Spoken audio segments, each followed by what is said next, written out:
ஹல்லேலூயா. உம்மை ஸ்தோத்திரிக்கிறோம் ராஜா. நன்றியோடு நாங்கள் உம்மை ஸ்தோத்திரிக்கிறோம். இந்த ஆசீர்வாதமான அருமையான நாளில் கூட உமது வேத வசனங்களை பகிர்ந்து கொள்ள கற்றுக் கொடுத்த இந்த தருணத்துக்காய் ஸ்தோத்திரம். அப்பா, வேத வசனம் எங்களுக்கு மன மகிழ்ச்சியாக இருப்பதற்காக நாங்கள் உம்மை ஸ்தோத்திரிக்கிறோம் ராஜா.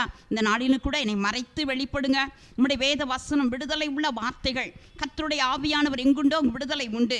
அந்த வார்த்தைகள் எங்களை விடுவிக்கும்படி இந்த நாளில் எங்கள் மத்தியில் இறங்கியிருப்பதற்காய் ஸ்தோத்திரம். என்னை மறைத்து வெளிப்படுங்க. எல்லா துதியான மகிமை எடுத்துக்கங்க. இயேசுவின் நாமத்தில் ஸ்தோத்திரத்தோடு ஜெபத்தை ஏறெடுக்கிறோம் பிதாவே, ஆமீன். கிறிஸ்துவுக்குள் அன்பான தேவனுடைய பிள்ளைகளை, ஆண்டவராகிய இயேசு கிறிஸ்துவின் இனிய நாமத்தினால உங்களை எல்லாரையும் நான் வாழ்த்துகிறேன். இந்த வருஷம் தொடங்கி ஒரு மாதம் ஓடிடுச்சு. இந்த பிப்ரவரி மாதத்தையும் பார்க்க கர்த்தர் நமக்கு கொடுத்த இந்த பெரிய சாக்கியத்துக்காய் ஆண்டவரை ஸ்தோத்திரிக்கிறேன். இந்த மாதத்தில் கூட ஆண்டவருடைய பாதத்தில் அமர்ந்திருந்த போது யூதா முதல் அதிகாரம் 24வது வசனத்தின் மூலமாக தான் நம்மளோடு ஆவியானவர் இந்த நாளில் இடைபட வாஞ்சிக்கிறார். வேதம் சொல்லுது, வழுவாதபடி உங்களை காக்கவும் அவருடைய சன்னிதானத்தில் மிகுந்த மகிழ்ச்சியோடும் மாசற்ற பிள்ளைகளாய் நிறுத்தவும் வல்லமை உள்ள ஒரு தெய்வன். அப்படிப்பட்ட தெய்வனை தான் நாம் ஆராதிக்கிறோம். பாருங்க, இந்த வசனம் அழக சொல்லுதுங்க, ஆண்டவர் வழுவாதபடி தெய்வன் நம்மை காக்க வல்லவர். அது மாத்திரமல்ல, அவருடைய சன்னிதானத்தில் மிகுந்த மகிழ்ச்சியோடு முடிவு பரியந்தம் நிலைத்திருப்பவன் தான் ரட்சிக்கப்படுவான் என்று நாம் வேதத்தில் வாசிக்கிறோம். அப்போ இந்த உலகத்தில் இயேசுவை ஏற்றுக்கொள்வது நம்முடைய வாழ்க்கையில் மிக சுலபம். ஆண்டவருடைய கிருபையினால நமக்கு ரட்சிப்பு கிடைக்குது. ஆனால் அதுக்கப்புறம் முடிவு பரியந்தம் நிலைத்திருக்கணும். அப்படி நிலைத்திருந்தாதான் அவருடைய சந்நிதியில் போய் நாம் நிற்க முடியும். தேவனுடைய பிள்ளையே, இந்த கடைசி நாட்களில் அவர் சந்நிதியில் நாம் நிற்கும்போது கர்த்தருடைய பிள்ளைகளாகிய நம்முடைய வாழ்க்கையில் மிகுந்த மகிழ்ச்சியும் மாசற்ற பிள்ளைகளாய் ஆண்டவர் ஒருவர் தான் நிறுத்த வல்லமை உள்ளவர், ஞானம் உள்ளவர். அப்போது இந்த பூமியில் இருக்கிற நாட்களில் எப்படி நாம் ஆண்டவருடைய அந்த மகிழ்ச்சியை நாம் பெற்றுக்கொள்ள முடியும்? இந்த மகிழ்ச்சி இன்னைக்கு இல்லைன்னா நம்ம பரலோக ராஜ்யத்துக்கு போய் ஆண்டவருடைய சந்நிதியில் இந்த மகிழ்ச்சியோடு நாம் நிற்கவே முடியாது, கைவிடப்படுவோம். ஆகவே தான் இந்த வசனம் அழகாக சொல்லுது, அவருடைய சன்னிதானத்தில் ஆண்டவர் மிகுந்த மகிழ்ச்சியோடு.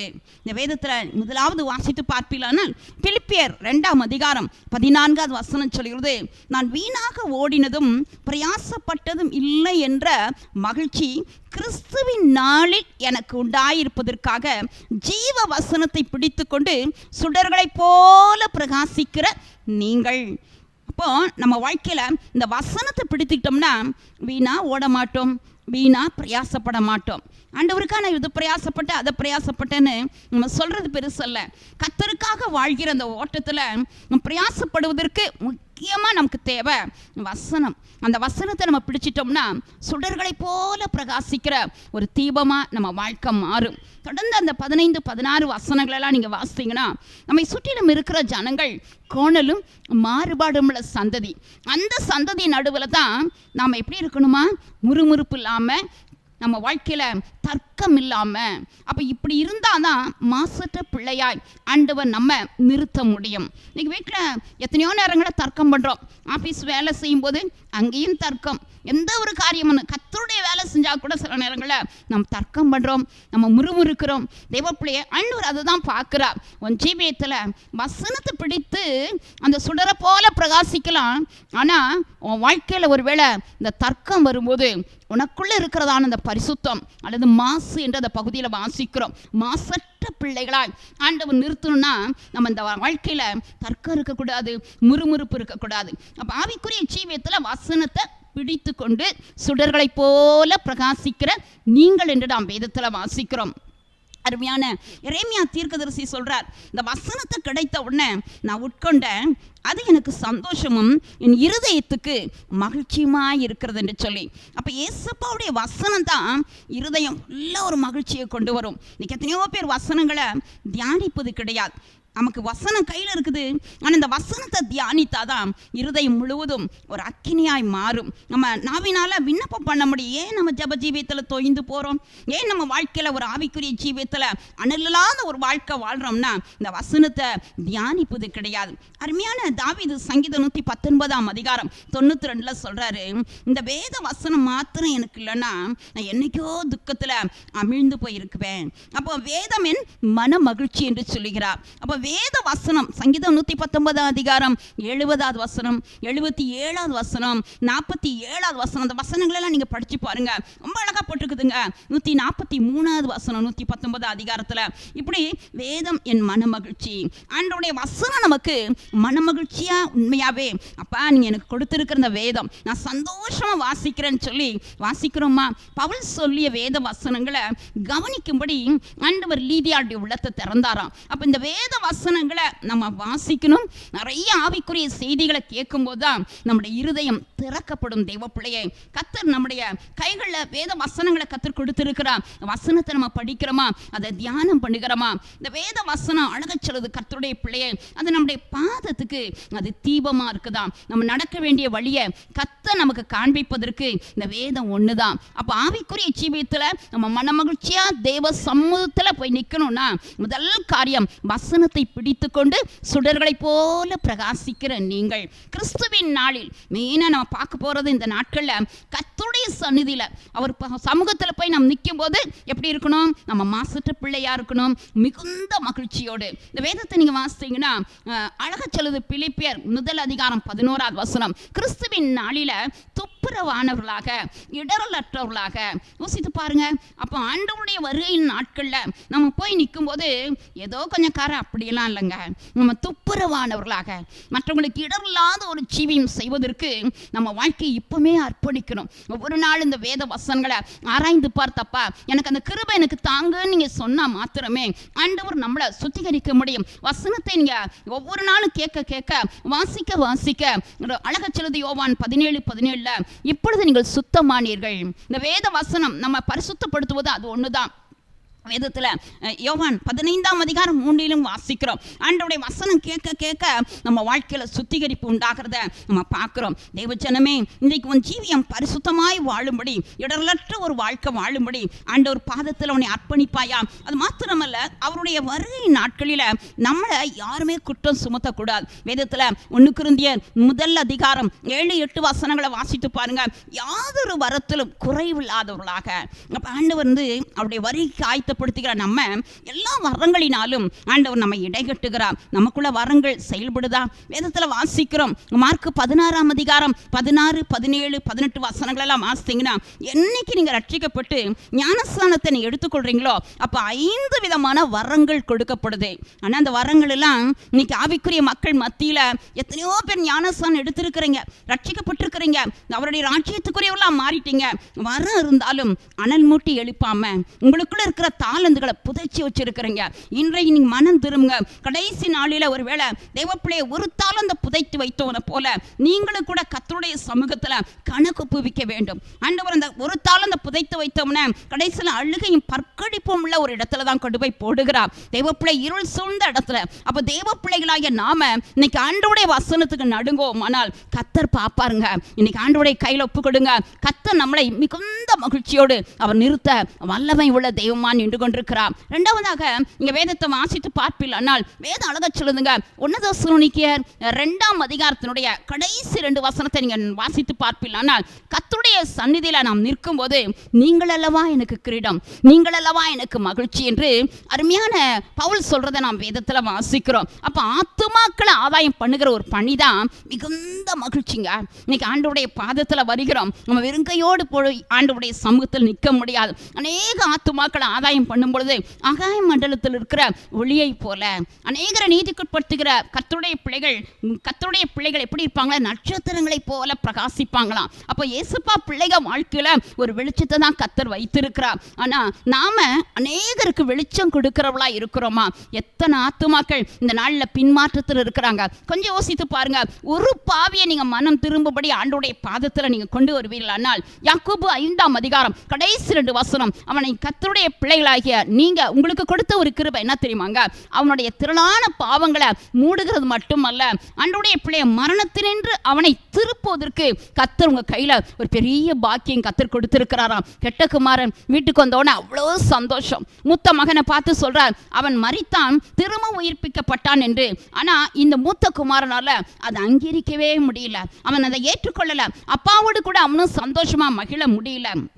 இன்னைக்கு கூட கர்த்தருடைய பிள்ளையை இந்த செய்தியை நம்ம கேட்குறோம். ஆண்டவர் பாதத்தில் நீங்கள் மன மகிழ்ச்சியோடு நீங்கள் காணப்படுறீங்களா, அல்லது மகிழ்ச்சியை இழந்து நீங்கள் துக்கத்தின் மத்தியில் காணப்படுறீங்களா? சங்கீதம் 85 அதிகாரத்தில் கூட 5வது வசனங்களெல்லாம் வாசித்து பாருங்க. ஆண்டவருடைய பாதத்தில் தாவீது ஜெபம் பண்றாரு, திரும்ப எங்களை ஆண்டவரே உயிர்ப்பிக்க மாட்டீரோ? கர்த்தருடைய பிள்ளையை மகிழ்ச்சி இல்லை, சந்தோஷம் இல்லை. அப்போ உயிர்ப்பிக்கப்பட வேண்டிய ஒன்று தான் கர்த்தருடைய பிள்ளையை மகிழ்ச்சி, ரட்சணியத்தின் சந்தோஷத்தை திரும்ப எனக்கு தந்து உற்சாகமான ஆவிய ஆண்டவரே என்னை தாங்குபடி செய்யும் என்று சங்கீதக்காரன் அழகா சங்கீதம் 51:12 சொல்றாருலப்பா. அப்போ இன்னைக்கு ரட்சணியத்தின் சந்தோஷம் நமக்குள்ள இருக்கிறதா? சந்தோஷமே இல்லையே. ஆண்டவர் சமூகம்னா அவ்வளவு சந்தோஷம். சங்கீதம் 122 அதிகாரம் 1 வசனத்தை தாவீது சொல்லுகிறார், கர்த்தருடைய ஆலயத்துக்கு போவோம் வாருங்கள் சொன்னபோது எனக்கு ரொம்ப மகிழ்ச்சி. யோசித்து பாருங்க, ஆண்டவருடைய பிள்ளைகளாகிய நாம இன்னைக்கு மகிழ்ச்சியா இருக்கக்கூடிய சூழ்நிலைகள் இன்னைக்கு இல்லை. காரணம் என்ன தெரியுமா? ஆத்மாவை குறித்து ஒரு பாரம் கிடையாது. ஆண்டவருடைய சமூகத்தில் அநேகரை கர்த்தருடைய அன்புக்குள்ள கொண்டு வர வேண்டும் என்று ஒரு வாஞ்சை கிடையாது. காயின் அந்த நாளில ஆபேல் அவன் ரத்தம் என்னை நோக்கி கூப்பிடுதுன்னு அப்பா சொல்லும்போது, பிதா சொல்லும்போது அவன் சொல்றான், அவனு என்னுடைய சகோதரனுக்கு நான் காவலா இல்லையா? இன்னைக்கு ஆண்டவருடைய பிள்ளை நாம கூட அப்படிதான். நீங்க மற்ற ஆத்மாவுக்காக நம்ம ஜெபிக்கல, அவங்க எப்படியோ போறாங்க, இவங்க எப்படியோ போறாங்க, ஆண்டவருடைய சந்நிதிக்கு வரவே இல்லை. கர்த்தராகிய அழகா வேதம் அழகா சொல்லுதுங்க. 2 கொரிந்தியர் 2 அதிகாரத்தை எடுத்து நீங்க வாசிங்கன்னா 12 நீங்க வாசிங்கன்னா ரொம்ப அழகா போட்டுருக்குதுங்க. தீத்துவை காணாத அப்படினால என் ஆவிக்கு அமைதல் இல்லை என்று. இன்னைக்கு ஆவிக்குரிய ஜீவியத்தில் நிறைய நேரங்களில் எத்தனையோ ஆத்துமாக்களை நம்ம பார்க்க முடியல. சர்ச்சுக்கு வரல, அவங்க தெய்வ சமூகத்தில் கூடிக்கு வரல. காரணம் என்ன? பின்மாற்றம். அவங்களுக்கு ஏதோ ஒரு வேலைன்னு சொல்லி அசதியா இருக்கிறாங்க. கல்யாண விருந்துக்கு அழைக்கப்பட்டவங்க ஒவ்வொருத்தரும் ஒரு சாக்கு கொடுத்தாங்க, சொன்னாங்க. இன்னைக்கு அநேகருடைய வாழ்க்கையில் அப்படிதான். எத்தனையோ சாக்குகளை நம்ம சொல்லுகிறோம், போக்குகள் எனக்கு அப்படி இப்படின்னு சொல்லி ஏதோ வேலைகளை நம்ம சொல்லி என்ன செய்யறோம்? தேவ சமூகத்தை அலட்சியப்படுத்துகிறோம். பிதா நமக்கு வைத்திருக்கிறதான அந்த பரலோக விருந்த நம்ம சாப்பிடுவதில் எவ்வளவு குறைவா இருக்கிறோம். தேவஜனமே, இன்றைக்கு ஆண்டவர் கரத்தில் உன் வாழ்க்கையை அர்ப்பணிப்பாயனால் அப்பா உன்னை பார்த்து சந்தோஷப்படுவா. ஆத்ம பாரம் நமக்குள்ள உண்டா? மோசே அந்த நாளில ஆண்டவர் விசேஷமா பாவம் செஞ்சுட்டாங்க. இந்த ஜனங்கள் வணங்கா கழுத்துல ஜனங்க, இவங்களெல்லாம் நான் அழிப்பேன்னு சொல்லும்போது மோசே ஒருவேளை அழிங்க ஆண்டவரை, உன்னை நான் பெரிய ஜாதியா மாற்றுவேன்னு சொல்லும்போது நீங்க அப்பா என்ன ஜாதியா மாத்துங்கன்னு அவன் சொல்லியிருப்பான். ஆனால் ஆண்டவருடைய ஆசீர்வாதத்தை பார்த்திருக்க முடியாது. கர்த்தருடைய திட்டத்துக்கு விரோதமான ஒரு காரியம். ஆனா இந்த மோசே சொல்றான், அப்பா வணங்கா கழுத்துள்ள ஜனங்கள் தான், ஆனா அவர்களுடைய பாவத்தை மன்னிங்க, இல்லைன்னா ஏன் பேரை ஜீவ புஸ்தகத்திலிருந்து நீங்க கிழக்கி போடுங்கன்னு அவன் சொல்றதை நாம் வேதத்துல வாசிக்கிறோம். ஆம் ஜனமே, கர்த்தருடைய பிள்ளையை இன்றைக்கு கூட அந்த ஆத்தும பாரம் அவனுக்கு இருந்ததுனாலதான் இன்னைக்கும் பரலோக ராஜ்யத்துல அருமையான மோசேக்கு எத்தனையோ கிரீடங்கள் இருந்திருக்கும். அப்ப இன்னைக்கு நம்ம வாழ்க்கையிலையும் கூட மற்ற ஆத்துமாக்களுக்காய் திறப்புல நின்று ஜெபிக்கிற ஒரு அனுபவம் இல்லைன்னா நம்ம வாழ்க்கையிலையும் கூட ஒரு ஆசீர்வாதத்தை நம்ம பார்க்கவே முடியாது. இன்னைக்கு ஆவிக்குரிய ஜீவியத்தில் அநேகருடைய வாழ்க்கை எப்படி தெரியுமா இருக்குதுங்க? நீங்க பைபிள்ல நீங்க அப்போஸ்தலர் 8 அதிகாரத்தை நீங்க படிச்சீங்கன்னா அங்க மாய வித்தைக்காரன் சீமோன் என்று சொல்லப்பட்டவன், அவன் ஞானஸ்நானமும் எடுக்கிறான். ஆனா அவன் பிலிப்பை பற்றி கொண்டான். ஆண்டவருடைய பிள்ளையை இன்னைக்கு நிறைய நேரங்களில் மனுஷனை பற்றி கொள்றோம், பாஸ்டரை பற்றி கொள்றோம், நம்ம பார்க்கிறதான ஊழியர்களை பற்றி கொள்றோம். இயேசுவை விட்டுட்டோம்னா அந்த இடத்துல என்ன நடக்கு தெரியுமா? அந்த சீமோன் வாழ்க்கையில அவன் பண ஆசை, பணத்தினால என்ன செய்யறான்? வரங்களை சம்பாதிக்க அவன் பார்க்கறான். பேதுருவிடத்துல வந்து சொல்றதை நாம் வேதத்துல வாசிக்கிறோம். அப்போ பேதுரு சொல்றார், பாவ கட்டினால நீ கட்டப்பட்டிருக்கிற, நீ கசப்பான பிச்சினால நீ உன் வாழ்க்கையில இந்த நாட்கள் அகப்பட்டிருக்கிறாய் என்று அவனை எச்சரிக்கிறதை நாம் வேதத்துல வாசிக்கிறோம். தேவப்பிள்ளையை கர்த்தர் நம்முடைய நடைகளை எண்ணுகிறாராம், நம்முடைய பாவத்தின் மேல கவனமா இருக்கிறாராம். உன் நடைகள் எங்க போகுது, எந்த இடத்துல நிற்கிற, ஆண்டவருக்காய் உண்மையா நீ வேலை செய்கிறாயா, அல்லது உன் இஷ்டத்துக்கு வாழ்க்கையில நீ வாழ்கிறாயா? ஒரு அடி நாம் நடக்க கூட தேவ கிருபை நமக்கு தேவைங்க. ஒருத்தங்களுக்கு புத்தி சொல்லனா கூட கர்த்தருடைய கிருபை நமக்கு தேவைங்க. இன்னைக்கு ஊழியம் செய்யறோம், பரலோகத்தில் அநேக கிரீடங்களை நம்ம ஆண்டவருடைய சமூகத்தில் நம்ம சம்பாதிக்கணும்னா ஒருத்தவங்களுக்கு புத்தி சொல்வதற்கு கூட கிருபை வேணுங்க. பவுல் அழகா சொல்றாரு, ரோமர் 12 அதிகாரம் 4வது வசனத்தில் ரொம்ப அருமையா சொல்றாரு. இன்னைக்கு அநேகருடைய வாழ்க்கையில இந்த புத்தி சொல்றதுல பார்த்தீங்கன்னா அநேகர் நான் சொன்ன அவங்க கேட்கல, நான் எவ்வளவு படிச்சு சொல்றேன் அவங்க கேட்கவே மாட்டேன்றாங்க. இல்லைங்க, நம்ம உண்மையாகவே நம்மளால ஒண்ணுமே செய்ய முடியாது. கர்த்தர் கிருபை இல்லைனா அப்போ கர்த்தருடைய கிருபையின்படியே எனக்கு அருளப்பட்ட ஆண்டவருடைய பிள்ளையே, இந்த ஆலோசனை என்று அருமையான சபைக்கு தேவன் சொல்லுகிறத நாம் வேதத்தில் வாசிக்கிறோம். இன்னைக்கு ஆண்டவருடைய பிள்ளையே, நம்ம அசைகிறது நடக்கிறதெல்லாம் தேவ கிருபை. நம்ம உட்கார்றது எந்திரிக்கிறது கூட அப்போ தேவ பிள்ளைகளாகிய நாம வாழ்க்கையில் தேவனை மாத்திரம் சார்ந்திருக்க வேண்டும். அதே அப்போஸ்தலர் 8ஆம் அதிகாரத்தில் பின்பகுதியில் அந்த கந்தைய மந்தையை குறித்து நாம் வேதத்தில் வாசிக்கிறோம். அவன் அருமையான இந்த பிலிப்பினால ஞானஸ்நானம் பெற்றதுக்கு பிற்பாடு கர்த்தர் பிலிப்பை காணாம கொண்டு போயிடுறார். ஆனா இந்த மந்திரி சந்தோஷத்தோடு தன்னுடைய அருமையான வீட்டுக்கு போறான். அப்ப இன்னைக்கு ஆவிக்குரிய ஜீவியத்துல ஞானஸ்நானம் எடுக்கும்போது சந்தோஷம். ஒரு ஆத்மா நம்ம ஆண்டவருடைய அன்புகளை கொண்டு வரும்போது அந்த சந்தோஷம் ஆண்டவருடைய இப்படி பரலோகமே மகிழுதாங்க.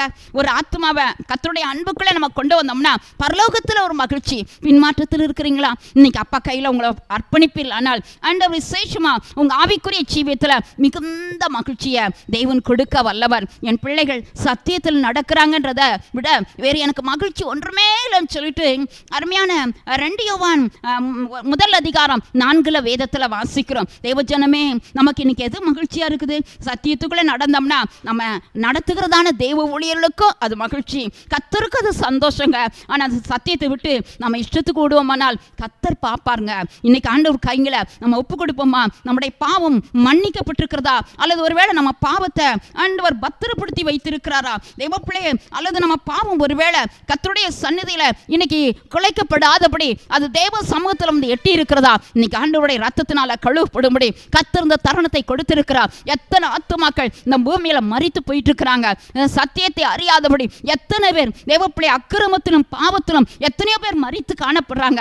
தேவனுடைய பிள்ளையை சுகபோகமாய் வாழ்கிறவன் செத்தவனிடம் நாம் வேதத்துல வாசிக்கிறோம். எத்தனை பேர் இன்னைக்கு ஆவிக்குரிய ஜீவியத்துல செத்து போயிருக்கிறாங்க. சத்தியத்தை தியானிக்க விட்டால் நாமும் கூட ஆண்டவருடைய பிள்ளை மௌனத்துல தான் வாசம் செய்கிறவளா இருக்கிறோம். தேவனை துதிக்க முடியல. ஆண்டவருடைய பிள்ளைகளை அவர் நாமத்தை குறித்து நமக்குள்ள இன்னும் அறிவு நமக்குள்ள இல்லை. அவருடைய நாமத்தை நம்மளால நேசிக்க முடியல. அவருடைய நாமத்தை நாம் நம்ப முடியாதபடி எத்தனையோ காரியத்தில் இன்னும் கட்டப்பட்டிருக்கிறோம். இந்த அருமையான வேளையில தேவ சமூகத்தில் நம்மை அர்ப்பணிப்போம். ஆனால் ஆண்டவர் நமக்கு வைத்திருக்கிற பரலோகத்தில் நம்ம அவர் சந்நிதியில போய் நாம் நிற்கும் பொழுது கர்த்தருடைய பிள்ளைகளாகிய நம்ம வாழ்க்கையில ஏராளமான ஆத்துமாக்கள் கிரீடமாக கொடுக்கப்படுவாங்க.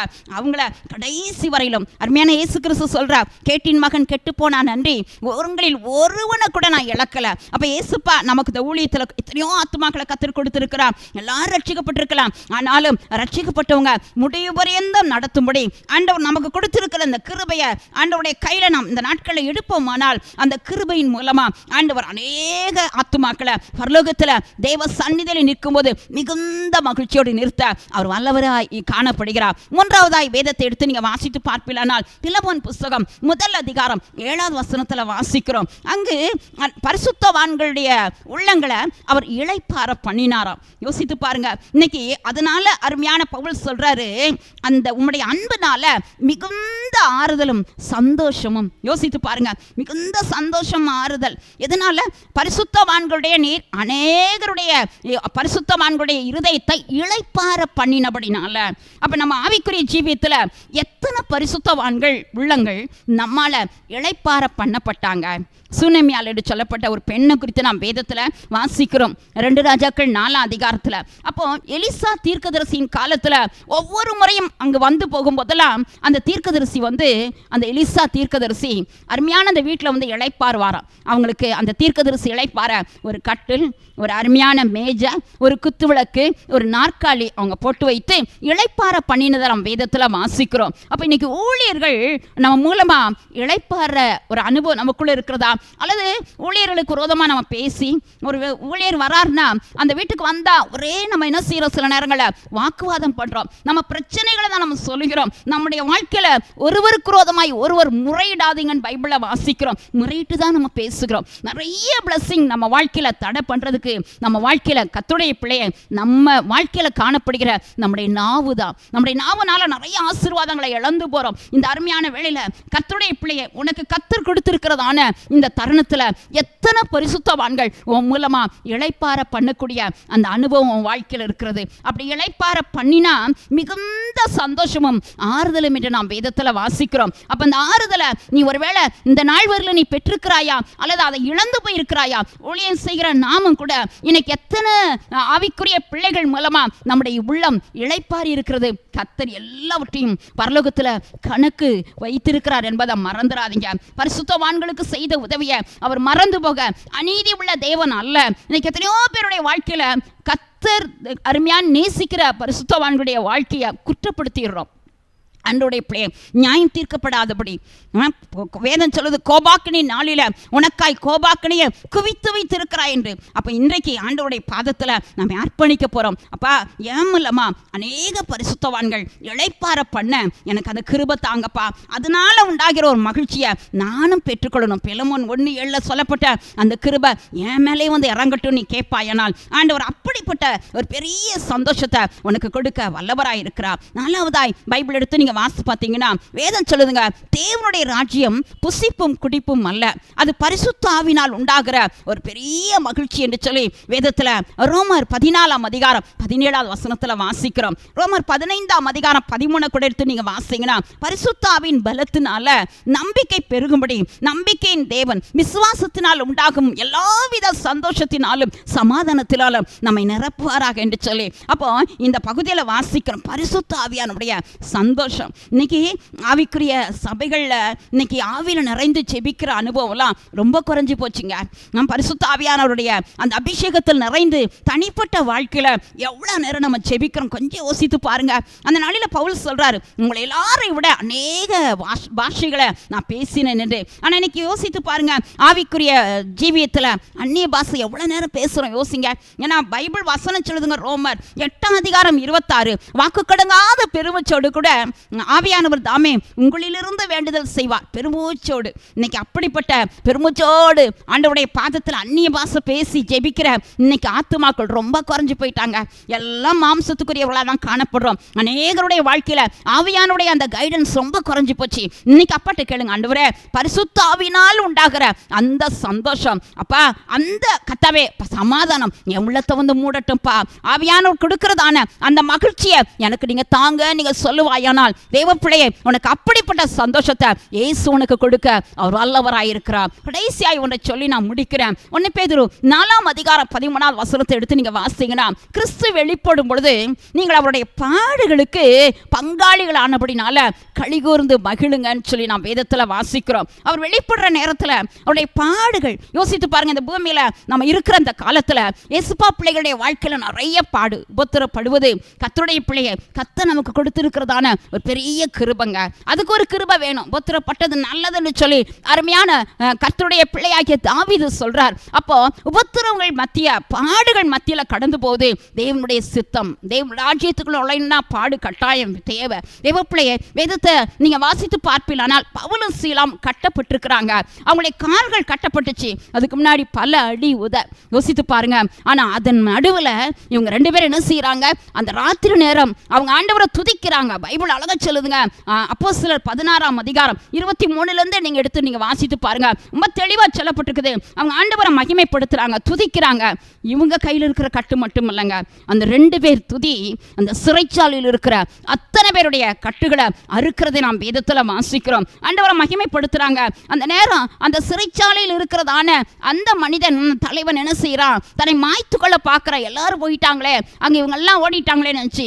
ஆனா அந்த நேரம் அந்த ராத்திரி வேளையில கர்த்தருடைய சத்தத்தை அருமையான சுவிசேஷத்தை அந்த 2 பேரும் சொல்லி அவங்களுக்கு ஞானஸ்தானம் கொடுத்த பிற்பாடு மிகுந்த மகிழ்ச்சியோடு அவன் காணப்படுகிறதை நாம் வேதத்தில் வாசிக்கிறோம். அப்ப என்ன, நம்ம வாழ்க்கையில பாடுகள் மத்தியில அருமையான பவுலும் சீலாவும் காணப்படும் பொழுது கர்த்தர் மகிமைப்படுகிறார். அநேகருடைய கட்டுகள் அறுக்கப்படுறதை நாம் வேதத்தில் வாசிக்கிறோம். தேவப்பிள்ளையே அப்ப உபத்திரம் உண்டு. இந்த உபத்திரத்தின் மத்தியில நம்ம கடந்து போகிற நாம எப்படிப்பட்ட ஜீவியம் செய்கிறோம். தேவப்பிள்ளையே அருமையான மோசே வாழ்க்கையை குறித்து நீங்க வாசித்து பாருங்க.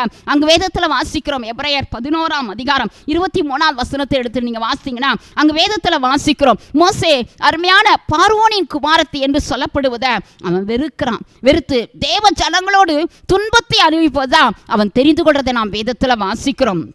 எகிப்தின் பொக்கிஷெல்லாம் வேணான்னு எல்லாத்தையும் விட்டு வரதை நாம் வேதத்தில் வாசிக்கிறோம். தேவஜனமே, அருமையான வேளையில் பரிசுத்த ஆவியானவர் கற்றுக் கொடுக்கிற ஒரு வார்த்தை, உன் ஜீவியத்தில் பாடுகள் உண்டு. பாடுகள் மத்தியில் நீ சந்தோஷத்தோடு களி கூற வேண்டும். இந்த பூமியில் ஆண்டவருடைய பிள்ளை தரித்திரராகிய நீங்கள் பாக்கியவான்கள் என்று நாம் வேதத்தில் வாசிக்கிறோம். இன்னைக்கு நீங்கள் அழுது கொண்டிருக்கிறீங்களா? பின்னாடி நீங்கள் சந்தோஷப்படுவீங்க. இன்னைக்கு ஒருவேளை இந்த உலகத்தின் சந்தோஷத்தை மட்டும் நம்ம பார்க்குறோம். வேத அழக சொல்லுதுங்க, மாயக்காருடைய சந்தோஷம் ஒரே ஒரு நிமிஷம் என்று. யோபு புஸ்தகம் 20ஆம் அதிகாரம் 4வது வசனத்தில் வாசிக்கிறோம், மூடருடைய இருதயம் களிப்பு விட்டல் தங்கும் என்று சொல்லி வேதத்தில் பிரசங்கி 7ஆம் அதிகாரம் 3வது வசனத்தில் வாசிக்கிறோம். ஒருவேளை உன் இருதயம் இந்த களிப்பு, இந்த உலகத்தின் மக்களோடு என்ஜாய் பண்ணணும், ஜாலியாக இருக்கணும்னு சொல்லி உலக சந்தோஷத்தை நாடி ஓடுகிறாயா? வேதத்தை இன்னும் நீங்கள் வாசிங்கன்னா நீதிமொழிகள் 14ஆம் அதிகாரம் 13வது வசனத்தில் வாசிக்கிறோம், இந்த உலகத்தின் சந்தோஷம் எப்படி இருக்கான்? நகைப்பு. நீ சிரிச்சா போதும், சந்தோஷமா சிரிச்சு என்ஜாய் பண்ணணும். இன்னைக்கு எத்தனையோ பேர் வாழ்க்கையில உலக காரியத்துக்காய் மாத்திரம் வாழ்றாங்க.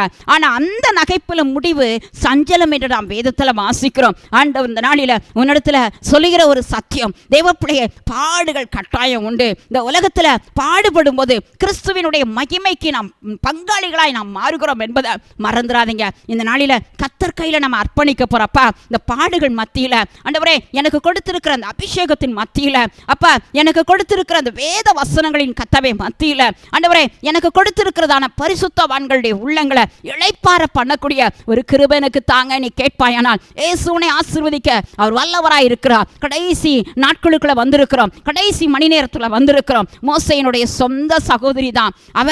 அந்த நாளில எத்தியோப்பிய ஸ்திரியை மோசே திருமணம் பண்ணது நிமித்தம் அந்த பெண்ணுடைய வாழ்க்கையை குறித்து, மோசேயினுடைய வாழ்க்கையை குறித்து ஏதோ சில காரியங்களை சொல்லும்போது கர்த்தரை கவனிக்கிறார். மோசேதை குறித்து கவலையே படலை. சாதாரணமாக எத்தியோப்பியர் பாருங்க, அவங்களுடைய சரீரத்தினுடைய நிறம், சரீரத்தினுடைய தோலை குறித்து அவங்களுடைய வேதத்தில் வாசிக்கிறோம். ஆண்டவருடைய பிள்ளையே, அப்போ அந்த தோலை குறித்து, சரீரத்தில் இருக்கிறதான அந்த மேல் புறத்தில் இருந்ததான அந்த கருமை நிறத்தை குறித்து ஒருவேளை அவ என்ன சொன்னாலும் தெரியாது.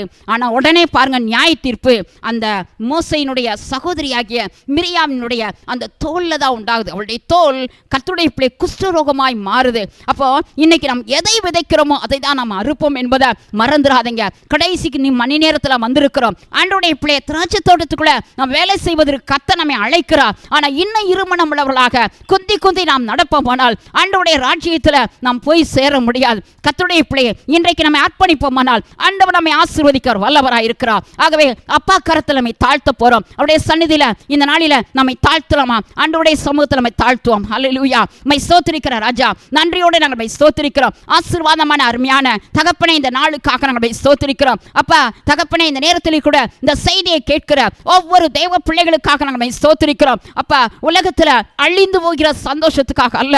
ஆண்டவரே, தாவீது சொல்லுகிறார், ஹல்லேலூயா, தானியம் திராட்சரசம் பெருகி இருக்கிற காலத்தின் சந்தோஷத்தை விட அதிகம் சந்தோஷத்தை என் இருதயத்தில் கொடுத்தீர் என்று.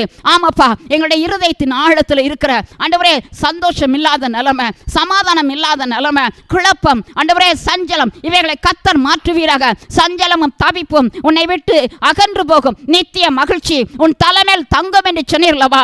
எஸ்ஐயா 51ஆம் அதிகாரம் 3ல் சொல்லப்பட்டது போல ஆண்டவரே 4 விதமான சத்தத்தை எங்களுடைய வீடுகளில் தொனிக்க செய்கிற தேவன் அல்லவா? சந்தோஷம், மகிழ்ச்சி, அல்லேலூயா, அப்பா கீத சத்தம், அல்லேலூயா, இப்படிப்பட்ட சத்தம் எங்களுடைய எல்லைகளில் தொனிக்கும்படியாக நாங்கள் ஜெபிக்கிறோம். இந்த செய்தியை கேட்கிற ஒவ்வொரு தேவ பிள்ளைகளுக்காய் நோக்கி நான் பார்க்கிற ராஜா, ஆண்டவரே கண்ணீரின் பள்ளத்தாக்க ஒருவன் நடந்து அதை நீரூற்றாக்கு கழுகிறார்கள் வசனத்தின்படி எத்தனையோ கண்ணீரின் பாதையில எத்தனையோ தேவ பிள்ளைகள் போறாங்க.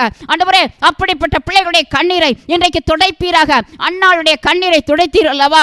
அன்னாளுடைய துக்கத்தை மாற்றினீர் அல்லவா? இந்த நேரத்திலும் கண்ணீரின் பாதையில நிற்கிற ஒவ்வொரு பிள்ளைகளை கர்த்தர் இன்னைக்கு நீர் தொடுபடியாக நாங்கள் ஜெபிக்கிறோம். வியாதி நிமித்தம் ஒருவேளை பலவீனம் அடைந்திருக்கிற பிள்ளைகளை கர்த்தர் இந்த நேரத்தில் அப்பா உமது கரத்தை நீட்டி தொடுவீராக. இந்த செய்தியின் மூலமாய் ஆண்டவரே உமது தூதர்களை இன்றைக்கு ஒவ்வொரு வீடுகளுக்குள்ளே நீர் அனுப்புவதற்காக ஸ்தோத்திரம். அப்பா தூதர்கள் காற்றை போல இறங்கி அந்த வீடுகளுக்குள் செயல்படுகிறதுனால இந்த வேளையில கூட அவருடைய சரீரங்களுக்கு காணப்படுகிற எல்லா பலவீனங்கள் இயேசுவின் நாமத்தால மாறும்படியாக நாங்கள் ஜெபிக்கிறோம். அப்பா உம்முடைய நாமம் என்ற பலத்த துருவத்துக்குள் ஒவ்வொரு தேவ பிள்ளைகளை மூடி மறைக்கும்படியாக ஜெபிக்கிற ராஜா, இந்த செய்தியின் மூலமாய் ஆண்டவரே உம்முடைய சந்நிதியில மிகுந்த மகிழ்ச்சியோடு ஆண்டவரே கடைசி நிமிஷம் வரையிலும் நாங்கள் நிற்க உதவி செய்வீராக.